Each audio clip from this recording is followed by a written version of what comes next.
ইফতারে প্রতিদিন আলুর চপ, বেগুনি, পেঁয়াজু খেতে খেতে বোর লাগলে একবার এভাবে আলু, ডিম, নুডলসের চপ তৈরি করে খেতে পারেন। এটা যে শুধু ইফতারে তা না, এনিটাইম বাচ্চাদের টিফিন অথবা বিকেলের নাস্তা যে কোনো সময় দিতে পারেন। তৈরি করা যেমনই সোজা তেমনই খেতেও কিন্তু ভীষণ মজা। আসসালামু আলাইকুম everyone, welcome back to my channel. এই আলু, ডিম, নুডলসের চপটা তৈরি করতে খুব একটা বেশি উপকরণ লাগে না, খুবই সামান্য উপকরণে তৈরি করা যায় ঝটপট। তাহলে চলুন রেসিপিটি দেখে আসি। বিসমিল্লাহ। ফার্স্টে আমি এখানে কিছু আলু ও ডিম সেদ্ধ করে নেব। এখানে কিছু আলু ছোট ছোট করে কেটে আমি তারপর দিয়ে দিয়েছি। এই সব কিছু এখন খুব ভালোভাবে সেদ্ধ করে নেব। আপনারা অবশ্যই দেখতেই পাচ্ছেন সবকিছু খুব ভালোভাবে সিদ্ধ হয়ে গিয়েছে। এখন এগুলো পানি ঝরিয়ে উঠিয়ে নিব। এগুলো সিদ্ধ হতে প্রায় 10 থেকে 12 মিনিট সময় লেগেছে। এখন এই আলুগুলো একটি বাটিতে নামিয়ে নিব। এবারে কিছুটা গরম থাকা অবস্থায় আলুগুলো আমি খুব ভালোভাবে ম্যাশ করে নিব। আপনারা অবশ্যই চেষ্টা করবেন একটু গরম থাকা অবস্থায় ম্যাশ করে নিতে, এতে করে আলুগুলো খুব ভালোভাবে ম্যাশ করা যাবে। ভেতরে কোনো গোটা অংশ থাকে না। আলুর ভিতরে যেন বড় কোনো টুকরো বা গোটা অংশ না থাকে, এদিকটা অবশ্যই খেয়াল রাখতে হবে। আমি আলুগুলোকে খুব ভালোভাবে ম্যাশ করে নিয়েছি। এরপর এর ভিতরে যে 3টে ডিম সেদ্ধ করে রেখেছিলাম, সেই 3টে ডিম ভালোভাবে গ্রেটারের সাহায্যে গ্রেট করে দিয়ে দিব। আপনারা চাইলে এখানে ডিমটা স্কিপ করতে পারেন, তাতে কোনো সমস্যা হবে না। আপনারা অবশ্যই দেখতেই পাচ্ছেন আমি ডিমগুলো কিভাবে গ্রেট করে নিয়েছি। ফার্স্টে এর ভিতর দিয়ে দেব 1 কাপ পেঁয়াজ কুচি, তারপর দিয়ে দেব 2 থেকে 3টে কাঁচামরিচ কুচি, 1 চামচ চিলি ফ্লেক্স, 1 চামচ জিরার গুঁড়ো ও 1 চামচ চাট মশলা, স্বাদমতো লবণ ও সর্বশেষে দিয়ে দেব ধনিয়া পাতা কুচি হাফ কাপ। এবারে সবকিছু একসঙ্গে খুব ভালোভাবে মিশিয়ে নিচ্ছি। খুব ভালোভাবে এই আলুর পুরটা মেখে নিতে হবে, যেন সব উপকরণগুলো আলুর সঙ্গে খুব ভালোভাবে মিশে যায়। এছাড়া কোথাও কিছু জমাট বেঁধে থাকলে বা দলা বেঁধে থাকলে চপটা খেতে ভালো লাগবে না। আলুর পুরটা এখানে মাখানো হয়ে গেছে। মাশাআল্লাহ, এই পুরটা থেকে খুবই সুন্দর একটা ঘ্রাণ বের হয়েছে। এই অবস্থায় এটা খেতে ইচ্ছে করছিল। যাই হোক, আলুর পুরটা তৈরি করার পর আমি হাতে সামান্য একটু সরিষার তেল মেখে নিয়েছি। এবার এখান থেকে পরের মতো আলুর পুর নিয়ে আমি হাতের মধ্যে এভাবে গড়িয়ে একটা লম্বা রোলের মতো তৈরি করে নিব। তবে খুব একটা বেশি বড়ও না, আবার অনেক বেশি ছোটও করছি না, ঠিক এই মাপ করে বানিয়ে নিচ্ছি।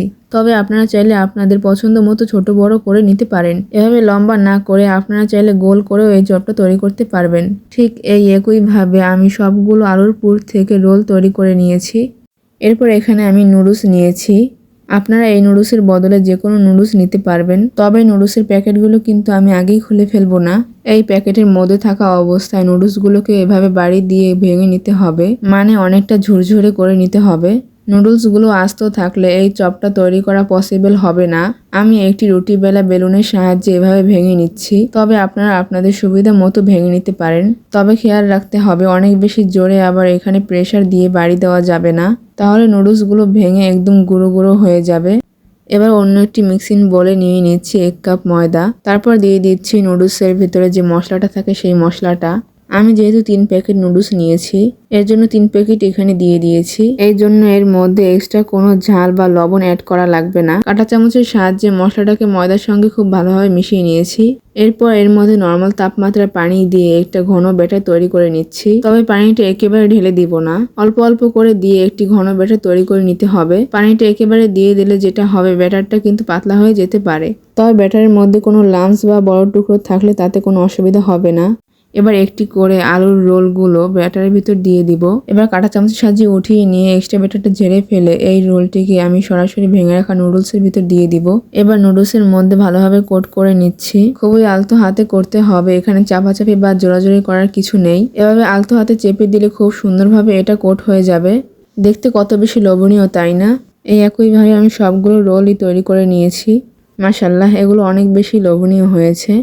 এগুলোকে আপনারা সংরক্ষণ করবেন কিভাবে সেটাও দেখিয়ে দিচ্ছি। ঠিক এই অবস্থায় আলুর চপগুলোকে একটি জিপলক ব্যাগে নিয়ে মুখটা বন্ধ করে ডিপ ফ্রিজে রেখে দিব। এভাবে এগুলোকে সংরক্ষণ করে রেখে দেওয়া যাবে 1 থেকে 2 মাস পর্যন্ত। আপনার হাতে যদি সময় কম থাকে, এভাবে একদিন বেশি পরিমাণে বানিয়ে সংরক্ষণ করে রেখে দিতে পারেন। হুটহাট বের করে বাচ্চাদের টিফিন অথবা নাস্তাতেও সার্ভ করতে পারেন। বাকি চপগুলো আমি ভেজে নিচ্ছি। চুলো একটি প্যানে পর্যাপ্ত পরিমাণে তেল গরম করে নিয়েছি। এখন চপগুলোকে ভালোভাবে উল্টে পাল্টে ভেজে নিচ্ছি। ভেতরে আলু ও ডিম অলরেডি সেদ্ধ রয়েছে, তাই ভেতরে কাঁচা থাকার কোনো চান্স নেই। তাই উপরটা ক্রিস্পি হওয়া পর্যন্ত এবং কালারটা চেঞ্জ হয়ে আসা পর্যন্ত ভেজে নিলেই এনাফ। আমার পছন্দ মতো কালার চলে এসেছে, এবার আমি তেল ঝরিয়ে উঠিয়ে নিচ্ছি। ঠিক একইভাবে বাকিগুলো আমি তেলের ভিতর দিয়ে দিচ্ছি। তারপর এগুলোকে খুব ভালোভাবে উল্টে পাল্টে লাল করে ভেজে নিব। আপনারা দেখতেই পাচ্ছেন এগুলো আমি ভেজে নিয়েছি। মাশাআল্লাহ, দেখতে কত লোভনীয় হয়েছে। সবসময় তো এভাবে আলুর চপ তৈরি করে খাওয়া হয় না। এভাবে আলুর চপ তৈরি করলে উপরটা অনেক বেশি ক্রিস্পি হয়। যারা ক্রিস্পি আলুর চপ খেতে পছন্দ করেন তারা এভাবে বানিয়ে নিতে পারেন। বেসনে গোলানো আলুর চপ তো অনেকেই ক্রিস্পি করে ভেজে নিতে পারে না, তো তাদের জন্য এটা একটা বেটার অপশন। এভাবে আলু, ডিম এবং নুডলসের চপ তৈরি করলে আমার মনে হয় না এটা কারোরই অপছন্দের হবে। সবাই এটা অনেক বেশি মজা করে খাবে। আর বাচ্চাদের কথা কি বলবো, বাচ্চারা তো দেখলেই খুশি হয়ে যাবে। আশা করছি আমার আজকের এই রেসিপিটি আপনাদের কাছে অনেক ভালো লেগেছে। আপনাদের কাছে আজকের এই ভিডিওটি কেমন লাগলো অবশ্যই আমাকে কমেন্ট করে জানাতে ভুলবেন না। আর আপনাদের কাছে ভিডিওটি ভালো লাগলে অবশ্যই লাইক করে সাবস্ক্রাইব করে পাশেই থাকবেন। তো আজকে আর বেশি কথা বাড়াচ্ছি না, আজকের মতো এখানেই বিদায় নিচ্ছি। সবাই ভালো থাকবেন, সুস্থ থাকবেন। আল্লাহ হাফেজ।